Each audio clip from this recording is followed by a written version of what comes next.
Yo, and welcome to a special Stephen Retention Drive Home episode here on a very rainy, pretty cold Melbourne day. I just finished a gig, finished all my gigs for the weekend. Off to go home and, kick up the feet a little bit. Maybe go for a walk later on, but I had a few things I want to talk about today. This is unrelated to my three-part series, which I will be adding another episode in this week, which is basically we are in direct competition against thyself and God, which part two I will be going into, basically interconnected relationships. But right now, I felt like on Stephen Retention today, I want to talk about this dark era that we're in. We are in a dark era, you cannot deny it.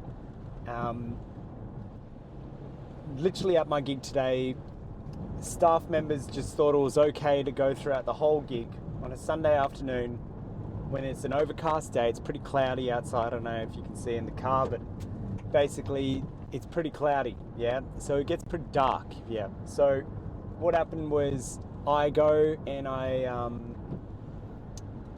play this gig, and half of the lights, if not majority of the lights in the venue, aren't even switched on. So it's getting dark, it's getting grey, and as a result, when you don't have light, people become tired, right? That is a literal thing as well. Like it's something to do with our circadian rhythm and all that sort of stuff, with the perception with our eyes and all that kind of thing. It does affect our mood, it does affect our kind of sleeping state. Now, what I thought was interesting is that no one in the whole staffing establishment brought it up. But me, the guy that's only there for 3 hours. Oh, hey guys, can you switch on some lights? No one had the awareness of understanding that this whole venue was in darkness, and all these people that are spending their money, spending their Sunday afternoon with their family, with their friends, their significant others, blah, blah, blah, are stepping into this venue that's basically, it's pitch black. It's not pitch black, but that's my exaggeration, right? So after that, I eventually got them to switch it on, and the mood shifted. Suddenly, I started playing better because I didn't feel like I was just playing to a dark room. I started attracting opportunities, started attracting people towards me as well. Think about it literally, okay? If you have someone in a dark corner doing something, it's basically like people are like, you're basically saying, don't look here. Don't come into this area. Whereas if you have a light on someone, then you're saying you're invited, you're welcome to come here. And so I ended up giving out a business card. A few kids came up to me, and also a couple kind of sat and watched a lot of my songs. And the lady in that couple was, she was really into it and all that kind of stuff. So what I've learned is that with darkness, I think we've become, and I'm not going to say we actually, because I'm not a part of this. I'm on Stephen Retention, Semen Retention, self-improvement, godliness, the straight and narrow path, right? I'm on that path towards the light. So therefore, I don't apply to this. However, the majority of the world is getting very comfortable with darker times, to an extent where I think, going back to that analogy, how no light makes you sleepy. I think on a spiritual level, when you don't have that lightness, you are easily manipulated. You are easily asleep. Think about I don't know if you guys have ever kind of had, intoxicated kind of intercourse with the opposite sex, but basically what I've noticed is that when they become kind of like intoxicated and tired, that's when they really want to kind of get into it, because like, you know, they want to kind of finish the night on that, you know. And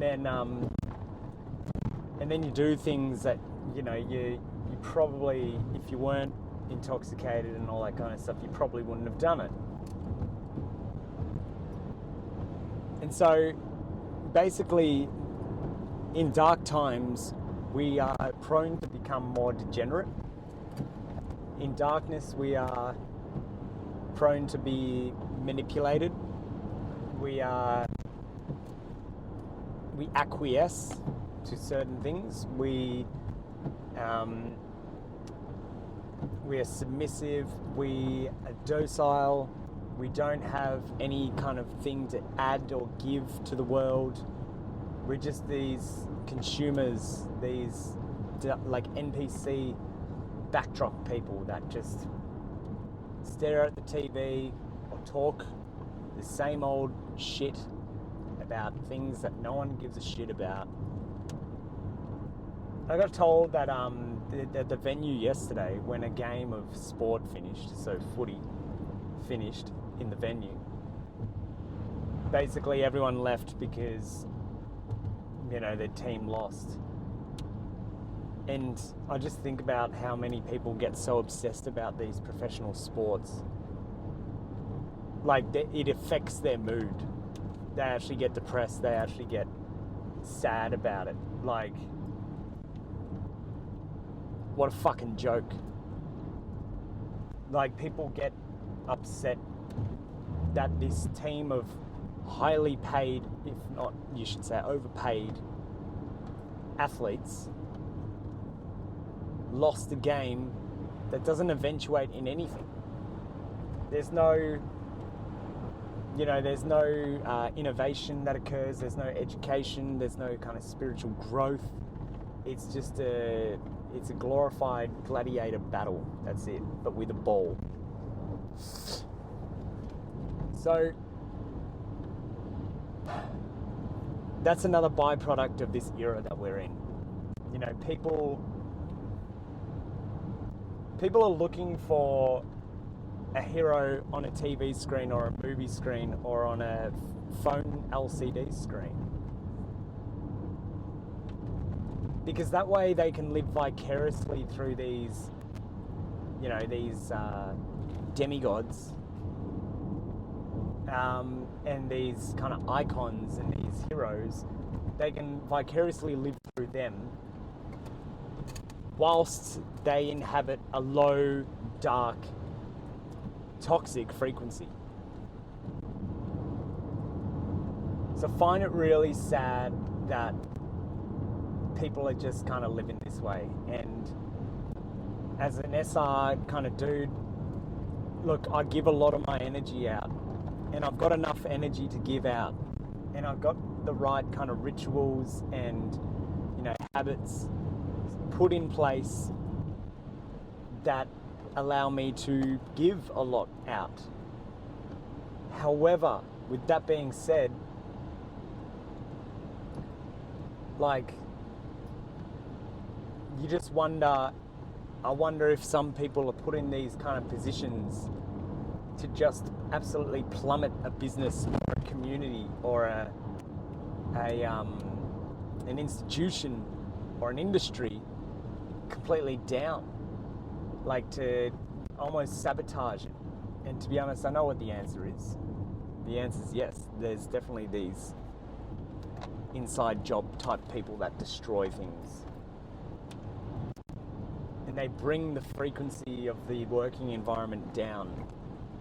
And then you see the NPCs, and their frequency lowers even lower. And you think, fuck.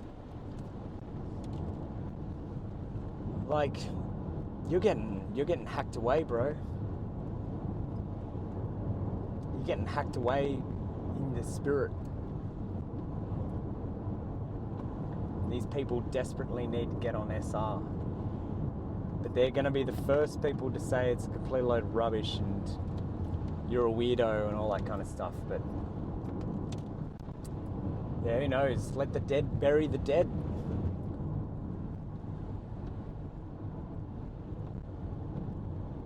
I don't walk through life thinking that,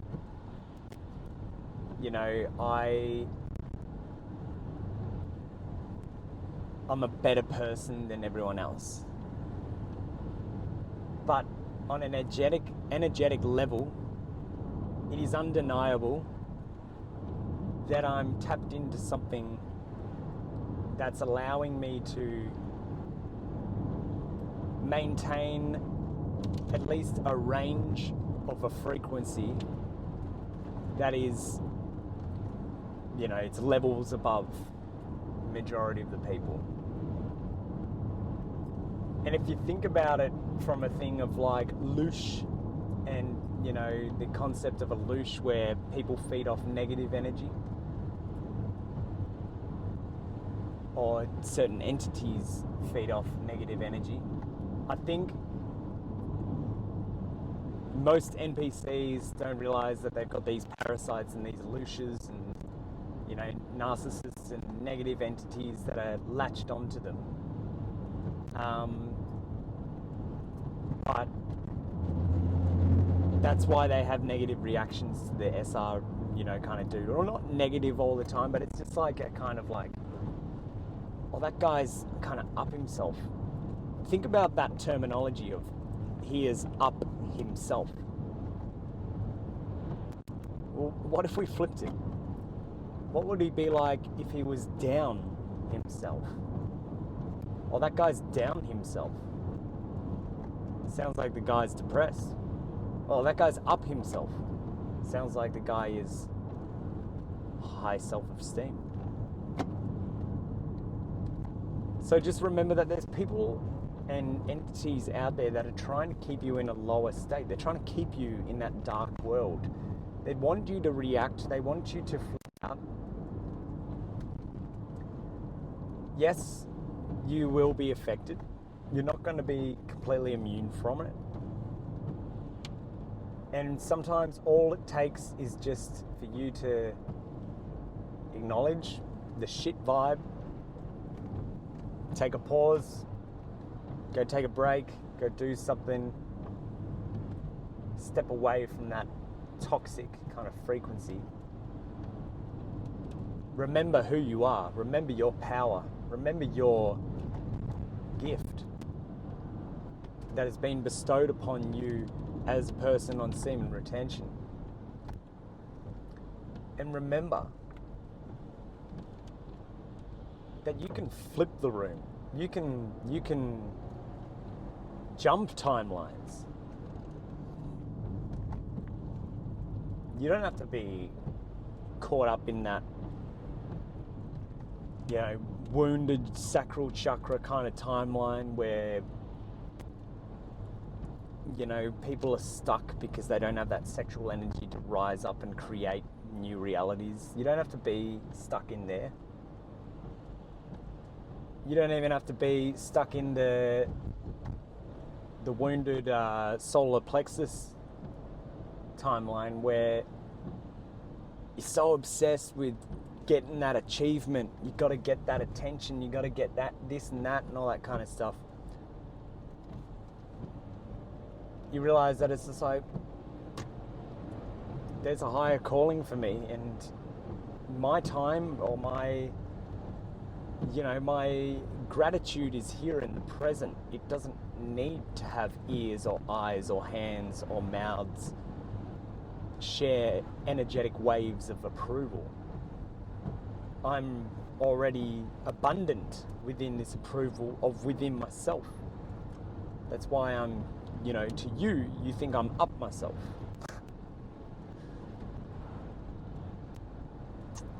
What a crazy, crazy time we're living. And I'm going to just finish on this. We've got an advantage and a bit of a disadvantage in this dark period. The advantage is our ability to remain, in control, our ability to remain grounded, our ability to remain connected to the divine and the higher kind of insights, to remain tapped into that intuitive kind of electromagnetic thought field. Like, we got that ability. But the disadvantage is you're just going to have to get used to the majority of people. Just, they're not with you on this.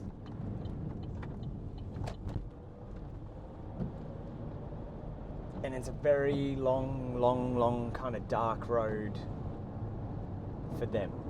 And you don't want to play the role of savior. Don't think you can save people from their own decisions. I've been writing some music lately because there's this girl that I just, she's been plaguing on my mind. And I'm telling you, this isn't like an obsession kind of thing. This is just something like, I'm like, why is it in my head? Why am I thinking about it? But there's a healthy level of detachment there as well, where I say to myself, what does she even have that would even benefit me? Like, how do I even know that she's even in touch with her, divinity? How do I know that she's even healed? I don't know anything about her practically. I've only met her once. But the thing is that the idea, the fantasy, the dream, the illusion is worthy of drawing inspiration from within itself. We're talking about a separate reality from the one of which we physically live in. And it could even be a separate reality from where we even spiritually and soulfully live in. I'm talking about a reality of potential, a reality of an alternate reality, a reality that is unreal. That unreal reality, that alternate dimension, is worth drawing inspiration from if it makes you feel good. So I'll give you an example, then we'll close this video off. Rather than be in this kind of state of mind where I'm just hard on myself and you're like, stop thinking about it, like, do this, cleanse this, blah, blah, blah, block, blah, blah, blah, that, da, da, da. It's like, I've done all that in the past. But sometimes, well, what I mean sometimes, I mean, it doesn't work if for some reason you are getting this information into your head saying, here she is, think about her, like, it's kind of weird, but like, what I've learned to do, and this is similar to semen retention, is instead of fixate on the outcome, I've created an alternative solution. So, for example, in the case of lust, when you transmute lust into something else, you can transmute it into a workout, you can transmute it into creating a song, blah, blah, blah. And therefore you bypass the self-destructive nature of, losing your sacred life force. Now, in this case with the girl, what I'm doing is I'm transmuting that love feeling into music, and I'm making romantic kind of music, and like, very high vibrational, lovey-dovey kind of music. Like, think like the Beach Boys or something, and it's like, it's lovey music. It makes you feel good, makes you feel, warm and all that kind of stuff. But I don't need to fixate on the reality. I don't need to fixate on reality. And I think that's where the creative and the artistry really, the third eye and the throat chakra connection. When you're able to express a vision that doesn't necessarily have to manifest in this reality, I think that's really powerful. And this is like that's where I'm heading right now. I said to you guys in that other video of timelines and stuff, is that's where my artist is coming out. I'm ready to transmute the energy even higher into that third eye region in collaboration with the heart and the throat chakra, and create heartfelt, expressive, truthful music and stories and writing and stuff like that. That it's non-physical, it's untangible, it's otherworldly. That's what I want to do. That's what I'm like. My vision is for Mars in Leo, my original music moniker. Is transmuting that earthly desire into otherworldly scenarios. Does it need to manifest? No. Would it be nice if it manifests? I can't even answer that. Because desire is just another illusion. Desire, as we know from semen retention, is just an emotion. It's just kind of, it's like a fleeting little energy fluctuation. But anyway, I'm going to leave it on that for this video. Thanks for tuning in to Semen Retention. I'm going to continue this drive home, and just saw 2222. I'll catch you on the next one. Like and subscribe. See you guys.